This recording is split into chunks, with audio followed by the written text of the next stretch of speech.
كل سنة بالعيد الوطني نشوف فيديوهات واغاني وقصص جديدة عن الكويت، واغلب الاوقات تكون من الكويتيين نفسهم، بس بهالفيديو ودي نسمع عن الكويت بس من زاوية ثانية، من اشخاص عاشوا طول حياتهم بالكويت وعاصروا جيل ورا جيل ورا جيل. كل شخص فيهم له قصة مع الكويت، وكل شخص فيهم من زاوية مختلفة.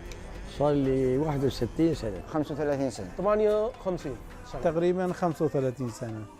كريمين بكل شيء، كل شيء كريمين. نفس الأخوان، نفس العائلة. من انت اعرفهم هم ما ينسون. انت شوف بعد 20 سنة انت فلان وانا اقول انت فلان. أي حاجة نقولها، أي شيء صار عندك مشكلة، أي شيء على طول معانا. يعني لما تطلب من أحد الأخوة الكويتيين أي غلط أي شيء يقول لك ابشر.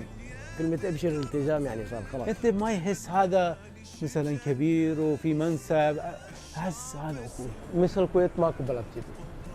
انا رحت كم بلد بس ماكو مثل الكويت. ما يتسكر أبدا باب الكويتي، باب البيت ما يتسكر. الكويت ضحت، الكويت عطت مستشفيات من مسايد، من عمل الخير. عايش هني، صار شايف هني. يعني بسافر سوريا بعتبر نفسي غريب هنا، هون بحس أنا واحد من أهلي ديرتي هذه.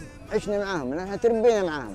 اللي شايفين اول زقير الحين يجون هني يجيبون عيال ويقصون شعر عندي. ايام امتحانات شوف يلي ماسك لي، يلي طالع على ظهري، يلي محمود. الحين كانوا اطفال، الحين صاروا شباب، صاروا مسؤولين موظفين. أول شيء أبوهم، بعدين تجيب أولادهم، بعد تجيب عيال أولادهم. نقول لأهل الكويت كل عام وأنتم بخير، وكل عيد وطني أنتم بألف خير، والله يحمي الكويت ويبعد الشر. والله نحن يعتبر عيد الكويت عيدنا. الكويت يعني درة العرب، والله درة العرب.